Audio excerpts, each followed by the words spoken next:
श्री गणेशाय नमः। श्री राधा कृष्णाभ्याम नमः।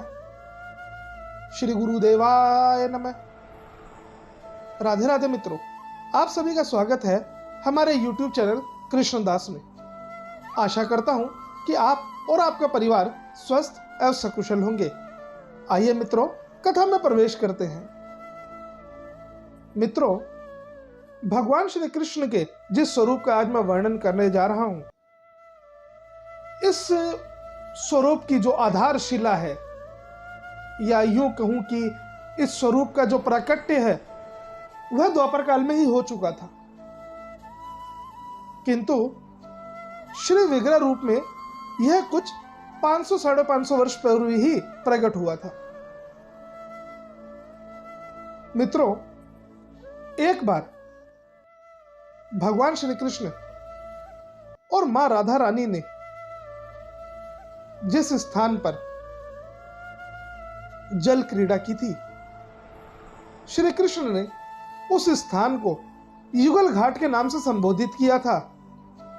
मित्रों, यह युगल घाट वृंदावन में स्थित है और अपने इसी स्वरूप को, युगल स्वरूप को, कि श्री राधा कृष्ण का जो स्वरूप है, इसी युगल स्वरूप को भगवान श्री कृष्ण ने कलयुग में प्रकट किया। मित्रों, एक बार श्री हरिराम व्यास जी, जो ब्रज के बहुत बड़े रसिक संत हैं, उन्हें श्री कृष्ण ने स्वप्न में दर्शन दिए। मित्रों, इससे पूर्व कि मैं कथा में आगे चलूं, मैं आपको यह बताना उचित समझता हूं कि जो हरिराम व्यास जी हैं, यह वस्तुतः श्री विशाखा सखी के अवतार हैं। मित्रों, जो अष्ट सखियां मुख्य रूप से श्री राधा कृष्ण की सेवा में संलग्न रहती हैं, श्री विशाखा सखी को उसमें सर्वोत्तम माना जाता है।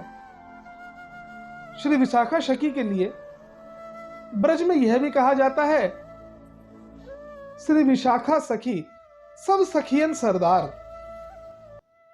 तो मित्रों, उन्हीं श्री विशाखा सखी के अवतार श्री हरिराम व्यास जी को भगवान श्री कृष्ण ने स्वप्न में दर्शन दिए और कहा कि किशोर वन के कुएं में, किशोर वन एक वन है, एक भगवान की लीला स्थली है जो वृंदावन में स्थित है, वहीं किशोर वन के पास ही श्री हरिराम व्यास जी तपस्या करते थे और अब इस समय भी, यथार्थ समय में भी, श्री हरिराम व्यास जी की समाधि और उनकी भजन कुटी भी वहीं स्थित है।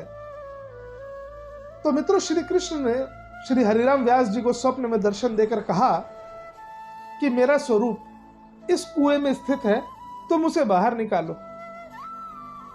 किंतु मित्रों, जिस भक्त की, देखिए, वस्तुतः जो सखियां हैं, आप देखेंगे कि श्री राधा कृष्ण की सेविका उनके परिकर के रूप में रहती हैं, किंतु इनका जो मुख्य आकर्षण है वह श्री राधा से है। सखियां मुख्य रूप से श्री राधा जी की ही सखियां कही जाती हैं।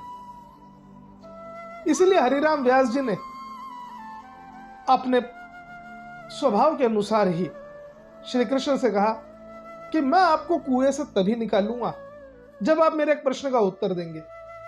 श्री कृष्ण ने कहा, पूछो। तब हरिराम व्यास जी ने कहा कि क्या आप अकेले हैं या श्री किशोरी जी भी आपके साथ है? यदि श्री किशोरी जी आपके साथ नहीं है तो मैं आपको कभी बाहर नहीं निकालूंगा। अपने भक्त का ऐसा विनोद सुन के भगवान के चेहरे पे वह मोहक मुस्कान आ गई और उन्होंने कहा कि तुम चिंता मत करो, मैं किशोरी जी के बिना कभी नहीं रहता, अर्थात मेरे साथ श्री किशोरी जी का श्री विग्रह भी है। यह सुनकर हरिराम व्यास जी को बड़ा संतोष प्राप्त हुआ और अगले दिन प्रातःकाल माघ मास की शुक्ल पक्ष की एकादशी को श्री हरिराम व्यास जी ने भगवान श्री राधा कृष्ण के युगल स्वरूप को प्रकट किया। बोला युगल सरकार की जय। तो मित्रों, जब हरिराम व्यास जी ने श्री युगल सरकार के श्री विग्रह को प्रकट किया, तब उन्होंने वही किशोर वन के पास एक छोटा भगवान का मंदिर बना दिया, जिसमें पूजा अर्चना होने लगी। उसके बाद जो ओरछा के जो राजा थे मधुकर शाह जी, उन्होंने किशोर वन के पास भगवान का एक अच्छा सुंदर भव्य मंदिर बनवाया। किंतु मित्रों, हमारे जितने भी भगवान के जो विशिष्ट देवालय थे, या हैं, मैं कहूंगा, क्षमा चाहूंगा इसके लिए, कि जो विशिष्ट देवालय हैं जहां पे भगवान के स्वयंभू या प्रकट हुए जो श्री विग्रह के रूप में भगवान स्वयं विराजमान थे, उनके तकरीबन सभी देवालयों को नष्ट करने का प्रयत्न किया गया। इसी आक्रमण से बचने के लिए, औरंगजेब के आक्रमण से बचने के लिए, भगवान को बुंदेलखंड के पन्ना शहर ले जाया गया और वहां भगवान के भव्य मंदिर का निर्माण किया गया।